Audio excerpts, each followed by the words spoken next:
Saudaraku yang kasih Tuhan,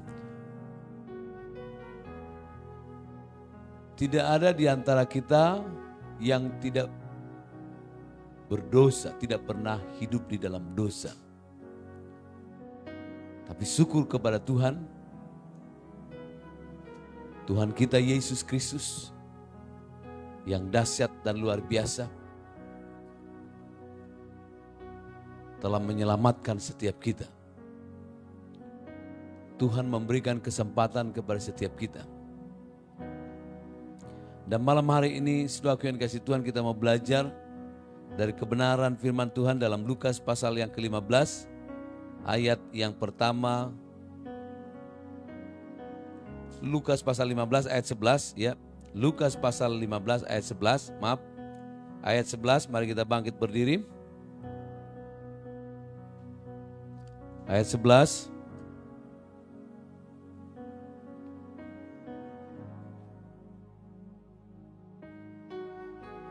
Kita akan baca sampai ayat yang ke-16 ya. Kita baca bergantian. Yesus berkata lagi, ada seorang mempunyai 2 anak laki-laki. 1, 2, 3. Kata yang bung.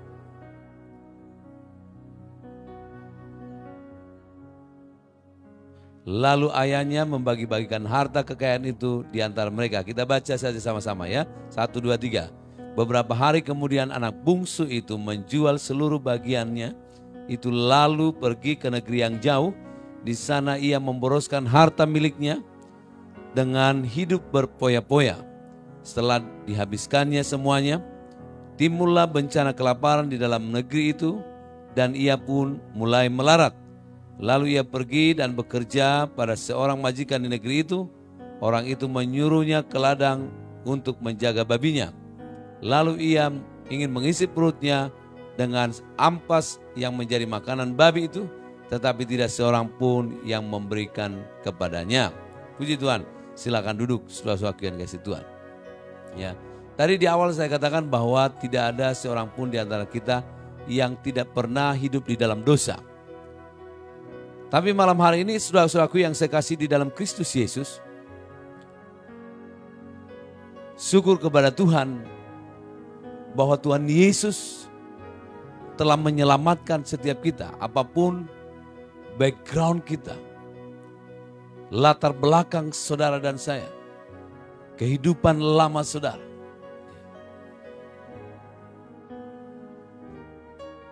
Asal saudara datang kepada Yesus, saudara pasti dipulihkan oleh Tuhan. Katakan haleluya. Namun jika saudaraku yang kasih Tuhan, saudara masih hidup dalam hura-hura, dalam pesta pora, hidup dalam poya-poya, hidup dalam mabuk-mabukan, hidup dalam suka-suka saudara, hidup dalam pemberontakan, hidup dalam kesombongan, hidup dalam keinginan daging, keangkuhan hidup, keinginan-keinginan dunia, ketidaktaatan terhadap firman Allah dan Roh Kudus. Sebagaimana anak bungsu ini yang hidup dalam berpoya-poya,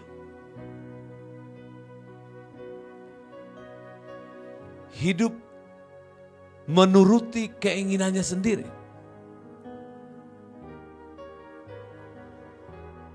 Hidup secara duniawi.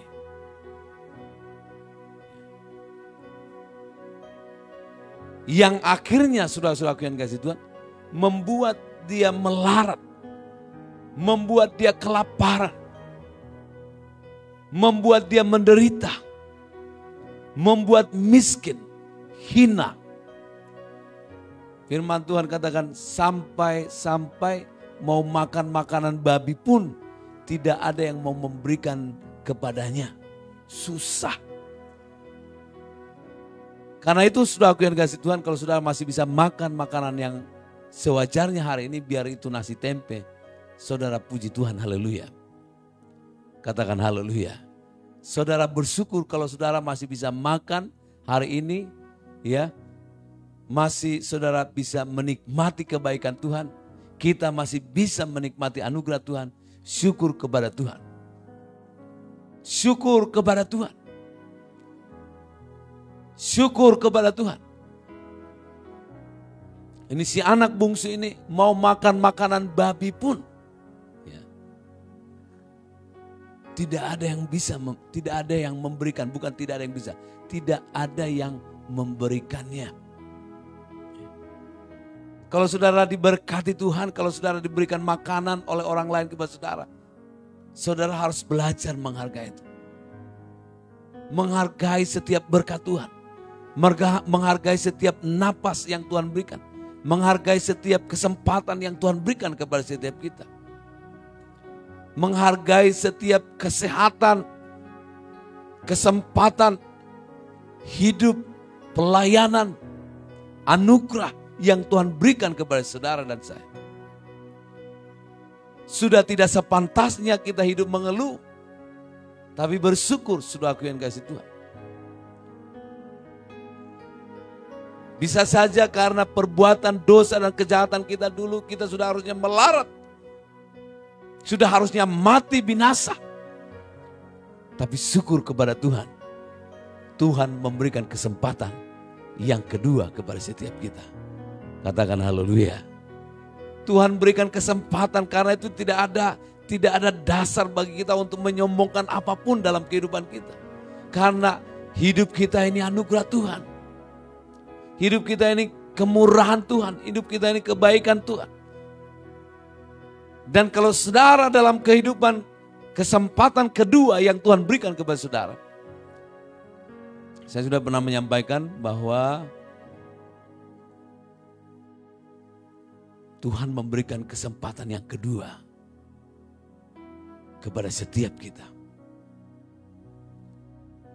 Di kesempatan yang pertama kita hidup duniawi, hidup suka-suka kita, hidup dalam dosa, hidup dalam kebohongan, hidup dalam kemunafikan, ya, penipuan, kejahatan, pembunuhan, pemberontakan, perzinahan, perselingkuhan, hubungan gelap, mabuk-mabukan, pesta pora, gonta-ganti pasangan dan lain-lain sebagainya. Itu kehidupan kita yang lama. Seperti yang saya katakan tadi, semua manusia telah berdosa, cuman beda-beda dosa. Ada yang kelihatan oleh kasat mata manusia, ada juga yang tidak kelihatan oleh kasat mata manusia. Tapi semua manusia telah jatuh ke dalam dosa. Karena itu manusia membutuhkan Tuhan. Allah mengutus anak yang tunggal yaitu Yesus Kristus. Supaya saudara dan saya tidak binasa. Sudah aku yang kasih Tuhan. Namun di kesempatan yang kedua yang Tuhan beri kepada kita. Jangan lagi hidup menyalahgunakan kasih karunia dari Tuhan. Katakan haleluya. Puji Tuhan, sudah aku yang kasih Tuhan. Dan kita lihat, kita mau belajar sudah aku yang kasih Tuhan. Setelah anak bungsu ini menyadari sudah aku bahwa dia telah melarat. Sampai-sampai mau makan makanan babi pun tidak ada seorang pun yang memberikannya kepadanya. Tidak ada. Lalu sudah aku yang kasih Tuhan, dia sadar. Katakan amin. Lalu di ayat 17, lalu ia menyadari keadaannya. Itu pun tidak cukup saudara aku yang kasih Tuhan. Saudara sudah menyadari bahwa saudara hidup di dalam dosa. Itu tidak cukup. Saya sadar, saya menyesal. Itu tidak cukup saudara aku yang kasih Tuhan. Sadar. Nggak cukup hanya sadar. Saya sadar saya salah. Itu kesalahan saya. Saya sadar. Saya sadar saya salah. Saya sadar saya salah. Tiap hari saya sadar saya salah. Tiap hari saya sadar saya salah. Itu tidak cukup, saudara. Katakan haleluya. Ya. Apa kata firman Tuhan dalam Injil, dalam kitab, dalam surat Kisah Para Rasul? Coba kita lihat. Kalau yang sudah dapat, tolong langsung bacakan. Kalau ada yang dapat, sadarlah dan bertobatlah. Kisah Para Rasul pasal yang ke-3 ayat yang ke-19. Karena itu sadarlah dan bertobatlah. Sadarlah, akuilah kesalahanmu. Akui, saya salah. Sadar. Akui, saya salah Tuhan. Akui kepada istrimu atau kepada suamimu, kepada anakmu, saya salah. Dan bertobatlah. Katakan haleluya. Sadar dan bertobatlah. Namanya bertobat, kalau dia pencuri berarti tidak mencuri lagi. Kalau dia dulu hidup di dalam kemabukan berarti stop mabuk-mabukan. Kalau dia hidup suka nonton pornografi, dia bertobat, dia tidak lagi nonton pornografi. Kalau dia dulu suka hubungan gelap, gonta-ganti pasangan, dia berhenti, dia bertobat. Dia setia. Kalau dia dulu penipu, dia berhenti menipu, dia bertobat sungguh-sungguh. Kalau dulu dia pembohong, dia sadar, diakui kesalahannya. Lalu hari ini pun tidak lagi pembohong. Setelah dia bertobat, itu baru namanya bertobat. Katakan amin. Ya. Bertobat, saudaraku yang kasih Tuhan. Bertobat, stop, artinya berhenti, berbalik dari jalan-jalan yang salah. Enggak cukup hanya sadar, tapi harus benar-benar berhenti, bertobat. Katakan haleluya. Puji Tuhan, saudaraku yang kasih Tuhan. Ini harus kita lakukan, saudaraku yang kasih Tuhan. Minta ampun sama Tuhan. Tuhan ampuni saya bertobat, saya minta ampun. Atas dosa, atas kesalahan saya. Terhadap Tuhan dan juga terhadap sesama saya. Kalau saudara nggak sadar, saudara nggak bertobat dan minta ampun sama Tuhan, masih terus hidup dalam kesombongan, dalam keangkuhan, pembenaran diri, pemberontakan, ya melarat lagi, saudara. Binasa, sia-sia, saudara aku yang kasih Tuhan, dipermalukan lagi.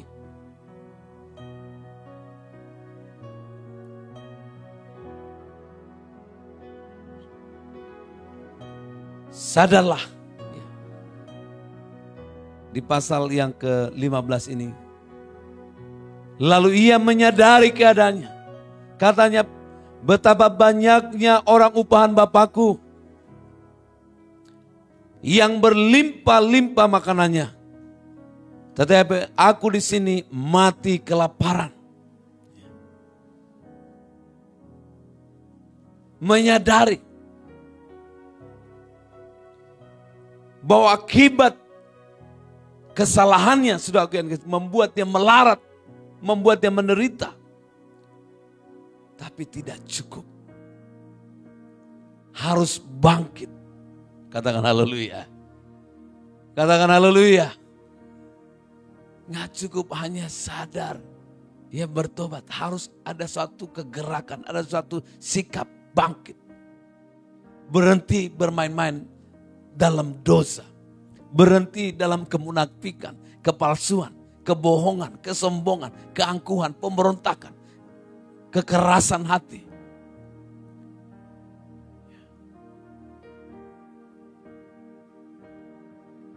Bangkit dari keterpurukan itu. Katakan haleluya. Jangan mau lagi dikuasai oleh dosa. Jangan mau lagi diperbudak oleh dosa. Jangan mau lagi diperbudak oleh keinginan-keinginan duniawi ini. Jangan mau lagi diperbudak oleh roh-roh jahat itu. Jangan lagi hidup di dalam Mesir yang memperbudak, yang membuat saudara kepahitan, yang membuat saudara menderita, yang membuat saudara mengalami penderitaan, kesia-siaan, dan mati binasa. Sangat disayangkan. Setelah kita menerima Yesus Kristus sebagai Tuhan dan Juru Selamat kita, hiduplah sungguh-sungguh. Kenapa orang tidak mengalami kemajuan di dalam hidupnya? Walaupun dia di dalam pelayanan. Ada satu teman saya dari Jakarta katakan begini. Beberapa hari yang lalu ada saya layani satu orang. Dia katakan beliau itu dari Bali. Ya. Pelayan Tuhan. Tapi dalam hubungan gelap. Bagaimana pelayan Tuhan hidup dalam hubungan gelap? Ya mungkin ada seperti itu. Saya bilang masa? Iya. Iya bisa juga. Hidup dalam pelayanan, melayani Tuhan tapi dalam hubungan gelap. Hidup dalam pelayanan tapi hidup juga dalam kebohongan. Hidup dalam kemunafikan. Hidup dalam kesombongan dan keangkuhan. Hidup dalam kenajisan. Lo kapan mau maju? Ini pekerjaan setan semua yang diizinkan dalam hidupnya. Firaun itu senang, iblis itu senang. Kamu boleh pergi beribadah kepada Tuhan. Tapi jangan jauh-jauh dari Mesir. Kamu boleh beribadah kepada Tuhanmu, kamu boleh melayani. Tapi kelakuan jangan berubah. Itu konsepnya iblis. Kamu boleh pelayanan. Aktif dalam pelayanan. Aktif beribadah kepada Tuhan. Tapi masih mengeraskan hati. Masih dalam kesombongan, keangkuhan. Kemunafikan, kepalsuan. Perselisihan, iri hati.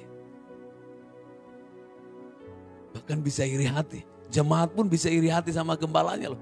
Sekarang gembalaku udah diberkati Tuhan. Hati-hati saudara.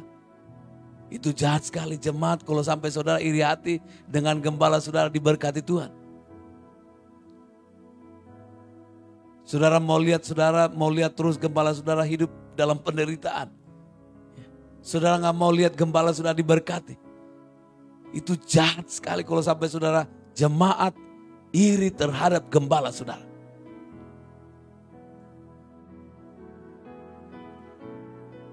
Iri terhadap sesama. Pelayan-pelayan Tuhan. Itu harus bertobat. Kita senang gembala kita diberkati Tuhan.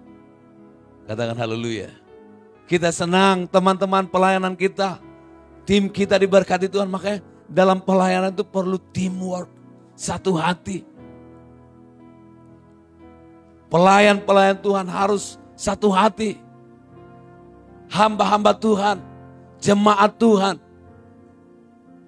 Satu hati memberkati pekerjaan Tuhan, memberkati gembala, memberkati hamba Tuhan. Mendoakan gembala, mendoakan hamba-hamba Tuhan. Katakan haleluya. Katakan haleluya. Ya, amin. Saudaraku yang kasih Tuhan, ya, ini harus kita perhatikan. Harus bangkit saudaraku yang kasih Tuhan. Cari dia Bapa kita. Bapa yang mengasihi kita. Bapa selalu menantikan anak-anaknya. Waduh, sudah aku yang kasih Tuhan. Saya senang kalau anak saya berlari. Ya, wah dia berlari. Dia mau berlari, saya sudah berlari mau mengejar dia. Ya. Kecuali saya baru dari luar. Ya, karena sekarang ini lagi musim. Ya lagi sementara pandemi, kalau saya baru dari luar anak saya mau mengejar saya mau minta peluk. Saya bilang nanti sebentar papa habis mandi. Tapi betapa sukacitanya ketika anak kita berlari kepada kita. Sebelum dia berlari mengejar saya pun sudah duluan mengejar dia. Itu Bapa jasmani saya, Bapa duniawi. Bapa yang ada di dunia ini bukan Bapa yang hidup duniawi. Bapa yang ada di dunia ini. Saya sendiri melihat anak saya berlari. Saya lebih lagi sudah aku yang kasih Tuhan. Apalagi Bapa kita di surga. Katakan haleluya. Katakan amin. Bapa kita di surga. Katakan haleluya. Nah bagian kita seringkali sudah aku yang kasih Tuhan. Banyak orang percaya itu tidak mau hidup seperti apa yang diajarkan oleh Yesus. Ya. Coba lihat dalam Lukas pasal yang ke-14. Lukas pasal 14.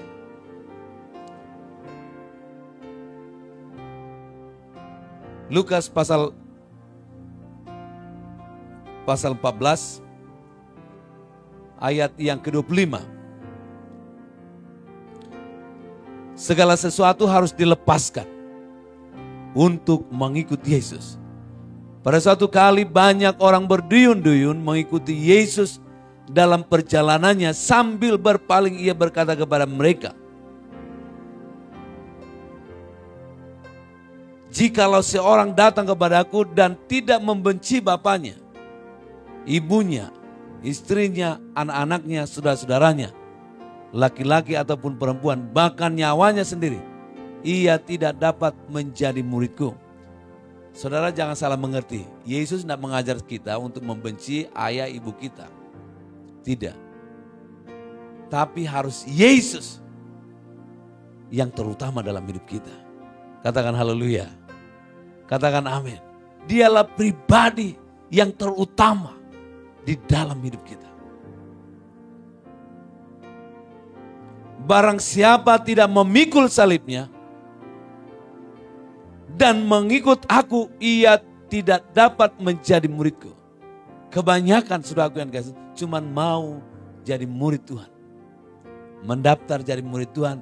Banyak juga orang mau jadi hamba Tuhan, tapi tidak mau juga menderita. Dia pikir jadi hamba Tuhan tuh harus kaya, harus pakai mobil Alphard. Nanti cita-cita mau jadi hamba Tuhan supaya bisa naik mobil Alphard, punya pastor yang besar. Jangan jadi hamba Tuhan kalau saudara punya cara pandang yang seperti ini. Dilayani, dijamu makan. Ya, kalau hari ini ya kebetulan ya, itu anugerah Tuhan. Kalau ada datang salah satu followers, ya salah satu fans gitu ya, netizen kalau bahasa sekuler gitu ya. Datang menjumpai para pembicara-pembicara yang luar biasa di tempat ini, ya. Makanya saya bilang ya sama pembicara-pembicara di sini dan juga kepada saudara, kalau mau lihat hidup saya, jangan lihat dari khotbah saya. Saudara datang di sini, tinggal di sini, lihat kelakuan saya. Enggak cukup hanya berbicara bagus, saudara. Enggak cukup hanya berbicara manis dan elok di sini. Saudara, kalau saudara mau lihat hidup saya, saudara datang di Bali, tinggal di sini 1 minggu, 2 minggu, 1 bulan, dan 1 tahun sampai 5 tahun, boleh-boleh saja. Supaya saudara tahu bagaimana saya hidup. Bagaimana orang-orang saya ini hidup. Ya. Apakah kami ini memikul salib? Apakah kami ini hidup suka-suka kami? Atau hidup duniawi, hanya manis di sosial media ini? Tapi puji Tuhan, iya, salah satu followers netizen, ya. Oh ada juga 2 orang datang dari Jakarta, bukan cuma 1, 2 ya, supaya nanti nggak tersinggung juga yang 1 itu. Ya sudah Oma memang, Oma Ice itu. Ya. Ya. Dua orang ini kalau bahasanya Pastor Reza dia bilang ini kaum kolonial. Ya. Tapi sikap hidupnya mengikuti milenial. Oh luar biasa. Mereka bukan orang yang ketinggalan zaman, bukan orang yang gaptek. Hatinya juga tidak seperti hatinya juga mengikuti tuntunan Roh Kudus. Katakan haleluya. Iya. Nah kita yang sudah memutuskan mengikut Yesus, harus kita pikul salib setiap hari. Katakan haleluya. Tepuk tangan buat Tuhan. Yang di sini tepuk tangan, haleluya. Baik saudara yang ada di sini. Kita harus pikul salib. Karena itu nanti saya ingin sampaikan juga. Kita belajar seperti apa yang saya sampaikan tadi pagi. Kita belajar kepada Yesus. Katakan amin. Belajar kepada Yesus. Kita harus melepaskan diri kita dari segala ikatan-ikatan duniawi. Buang segala kejahatan. Keangkuhan hidup, kesombongan. Hidup oleh Roh Kudus. Kita harus datang kepada Bapa dan minta supaya Roh Kudus itu diberikan kepada setiap kita. Saya percaya Bapa itu memberikan Roh Kudusnya kepada setiap kita. Katakan haleluya. Makanya banyak anak Tuhan gagal lagi, jatuh lagi. Karena hidup tanpa Roh Kudus. Menolak Roh Kudus. Mencibir. Jangankan orang percaya, banyak juga hamba-hamba Tuhan yang seperti itu. Menolak Roh Kudus. Tahu pekerjaan Roh Kudus. Tapi menolak pekerjaan Roh Kudus. Pekerjaan Roh Kudus menginsafkan setiap kita. Mengubahkan setiap kita. Menolong setiap kita. Membersihkan setiap kita. Memulihkan setiap kita. Menguatkan, menuntun setiap kita di tengah-tengah dunia ini. Katakan haleluya. Luar biasa pekerjaan Roh Kudus dalam kehidupan kita. Pekerjaan Roh Kudus bagi gereja Tuhan. Pekerjaan Roh Kudus dalam hidup kita. Bukan cuma menginsafkan. Tapi Roh Kudus yang akan tinggal di dalam hidup kita. Mengajari kita sebagai guru kita. Sebagai guru besar kita setiap hari. Kalau saudara punya guru besar di kampus. Roh Kudus adalah guru besar kita. Yang mengajari kita. Yang memimpin setiap kita. Dari kebenaran yang satu kepada kebenaran yang lainnya. Katakan haleluya. Puji Tuhan, sudah aku yang dikasih Tuhan ya. Dan di ayat 33, demikian pula lah setiap-tiap orang di antara kamu. Lukas pasal 14 ayat 33. Demikianlah tiap-tiap orang di antara kamu yang tidak melepaskan dirinya dari segala miliknya tidak dapat menjadi muridku. Garam memang baik, tetapi jika garam itu tawar, dengan apakah ia diasinkan? Tidak ada lagi gunanya, baik untuk ladang maupun untuk pupuk. Dan orang membuangnya saja. Siapa mempunyai telinga untuk mendengar, hendaklah ia mendengar. Kalau kita ini tidak menjalankan fungsi kita sebagai garam di tengah-tengah dunia, kita tidak berguna. Kita tidak berguna. Tujuan Tuhan sudah supaya setiap kita ini menjadi garam. Kamu adalah garam dan terang dunia. Saudara dan saya adalah garam dan terang dunia. Setelah kita dipulihkan, setelah kita sadar, setelah kita bertobat, setelah kita penuh Roh Kudus, dan kita berbuah-buah, kita melekat dengan pokok anggur yang benar, dan kita berbuah-buah, kita menjalankan fungsi kita, memberikan rasa yang enak. Katakan haleluya. Puji Tuhan, katakan amin. Puji Tuhan. Di dalam Yesus, sudah aku yang kasih Tuhan, ada pertobatan di dalam Yesus, ada pengampunan di dalam Yesus, ada pemulihan di dalam Yesus, ada mujizat, pertolongan, tanda-tanda heran, sukacita, kelepasan, kemenangan, breakthrough, dan berbuah-buah. Di dalam Yesus kita akan mengalami terobosan. Di luar Yesus, saudara akan dipermalukan, saudara akan sia-sia jika kita hidup di luar kebenaran firman Tuhan. Sia-sia, sehebat apapun, seindah apapun hidup yang saudara miliki hari ini, kalau saudara hidup di luar Yesus, itu akan menjadi sia-sia, itu tidak akan ada artinya, saudara. Tidak ada nikmatnya. Banyak orang di dunia ini kaya tapi tidak menikmati kebahagiaan, tidak menikmati kekayaan, tidak menikmati apa yang ada pada dia. Karena itu kekayaan, uang, jabatan bukan menjadi jaminan bagi setiap kita. Tapi Yesus adalah jaminan hidup kita. Roh Kudus telah diberikan bagi setiap, itu menjadi satu jaminan hidup kita di tengah-tengah dunia ini. Katakan haleluya.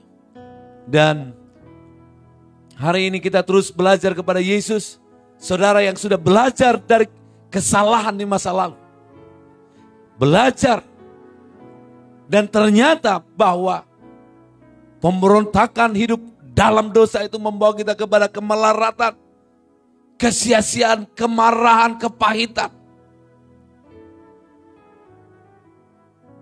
kesusahan, hidup yang tragis, membuat kita kehilangan berkat. Dan kita datang kepada Yesus. Kita bertobat, kita mau belajar kepada Yesus. Setelah saudara di dalam Yesus, pasti ada tantangan. Pasti ada tantangan.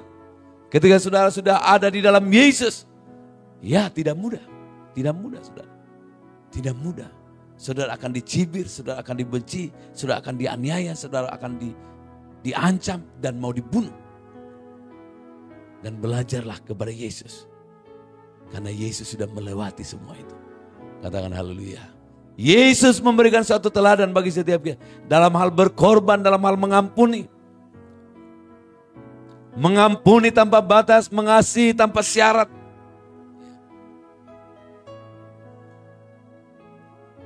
Melayani, memberi hidupnya, hidup dalam kerendahan hati. Dalam belas kasihan. Dalam ketaatan, dalam kekudusan. Kita belajar setiap hari kepada Yesus. Lewat firman-Nya. Lewat persekutuan kita dengan firman dan Roh Kudus setiap hari. Lewat kita belajar firman-Nya, mendengarkan perkataannya. Itulah yang menghidupkan, itulah yang menyembuhkan, memulihkan. Perkataan Yesus yang menyembuhkan, memulihkan. Karena itu ketika sudah mendengarkan firman Tuhan, fokus saja dengan firman Tuhan. Jangan fokus dulu tulisin penyakit sudah. Bukan kami tidak mau doakan. Ya tolong catatin ya,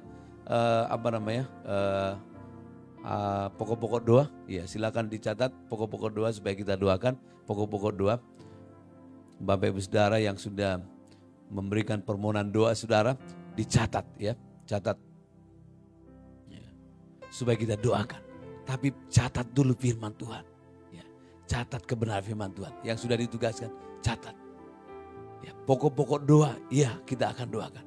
Tapi dengarkan firman Tuhan supaya saudara pulih.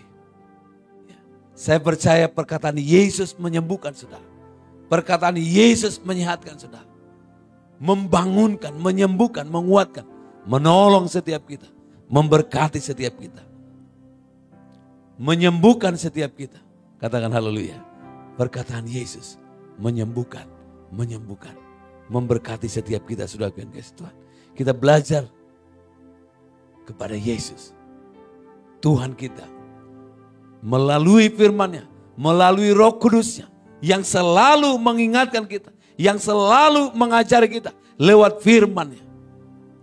Roh Kudus yang akan terus mengajar setiap kita lewat kebenaran firman Tuhan. Ya, setiap hari saudara akan dicerdaskan menjadi wanita yang bijaksana, menjadi pria yang bijaksana, pria yang tangguh bukan yang loyo, ya, bukan yang lemah. Pria yang bertanggung jawab. Pria yang takut akan Tuhan. Pria yang hidup dalam kekudusan dan takut akan Tuhan. Wanita yang takut akan Tuhan. Wanita hidup dalam kekudusan. Wanita yang setia. Semua wanita di sini setia. Haleluya. Ya, atau sudah mulai lirik-lirik lagi pria-pria lain. Ya. Jangan mengingini yang lain, ya. Haleluya. Ya. Wah, suamiku sudah mulai tua nih, udah bau-bau sedikit bau-bau asam manis ini. Ya. Sudah mulai tahu-tahu berondong lewat. Ya. Pakai parfum lagi, parfum apa tuh? Gucci, iya kan? Wah, baunya berondong ini. Sementara suami saya udah mau sedikit-sedikit bau asam manis. Berjaga-jagalah dan berdoalah. Haleluya, amin. Ibu-ibu, amin. Ya, masih setia sama pasangannya. Dan juga bapak-bapak, bagaimana?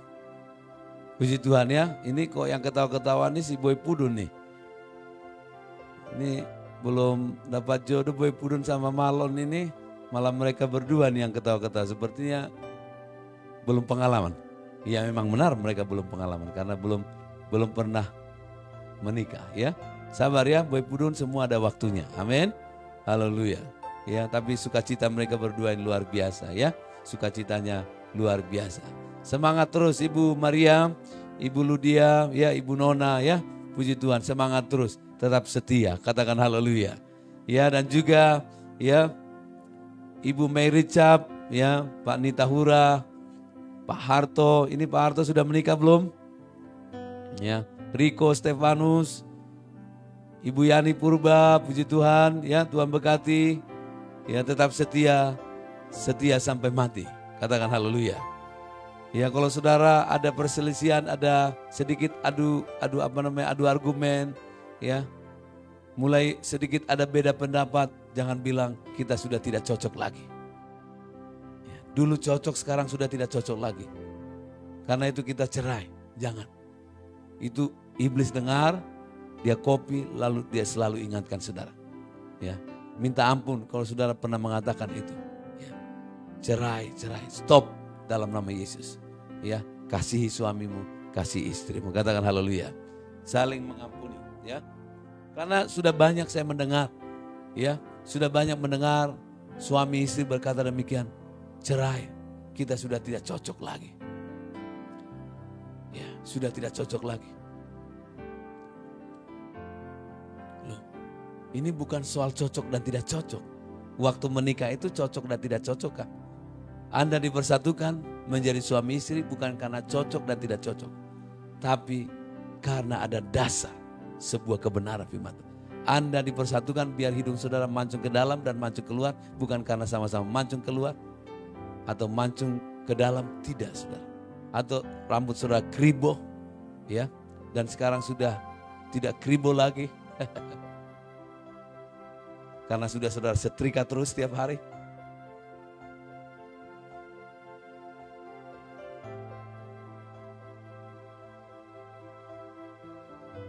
Iya.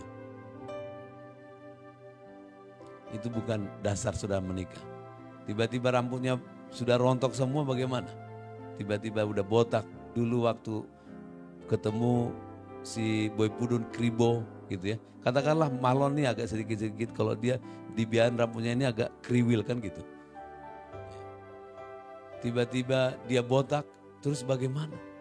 Wah, kamu sudah botak, kribonya sudah hilang. Kita sudah tidak cocok lagi. Itu bukan sebuah alasan. Ya. Apa yang sudah dipersatukan oleh Kristus tidak dapat diceraikan, dipisahkan oleh apapun. Kalau dipisahkan, rusak. Dua-duanya rusak. Dua-duanya rusak. Dan dampaknya kepada anak-anaknya. Perceraian itu akan membawa masalah kepada anak-anaknya. Broken home. Membawa masalah kepada anak-anaknya. Karena itu jangan saudara. Iblis senang kalau saudara bercerai. Iblis dan antek-anteknya senang kalau saudara bercerai. Tapi kalau saudara mengampuni, pasti Tuhan senang. Katakan haleluya. Pasti saudara diberkati Tuhan. Melayani, saudara pasti diberkati. Mengasihi, pasti saudara akan diberkati Tuhan. Ya, kita praktekkan kebenaran firman Tuhan. Ya, saudara-saudara yang kasih Tuhan, mari kita terus belajar kepada Yesus. Saudara sudah melakukan kesalahan. Kita sudah pernah hidup dalam dosa. Dan anugerah Tuhan telah diberikan kepada kita. Jangan lagi menyalahgunakan kasih karunia Tuhan. Hiduplah dalam ketaatan. Hiduplah dalam kerendahan hati. Hidup dalam kesetiaan. Hiduplah dalam penundukan diri. Bukan pembenaran diri. Bukan pemberontakan, tapi dalam ketaatan dan kesetiaan terhadap firman dan Roh Kudus setiap hari. Tuhan Yesus memberkati, dan kiranya kebenaran firman Tuhan ini menguatkan saudara dan memberkati saudara dimanapun saudara berada. Dan saya percaya kebenaran firman Tuhan akan menguatkan saudara, membawa mujizat dan kesembuhan, pertolongan bagi setiap kita, saudara yang kasih Tuhan. Dimanapun saudara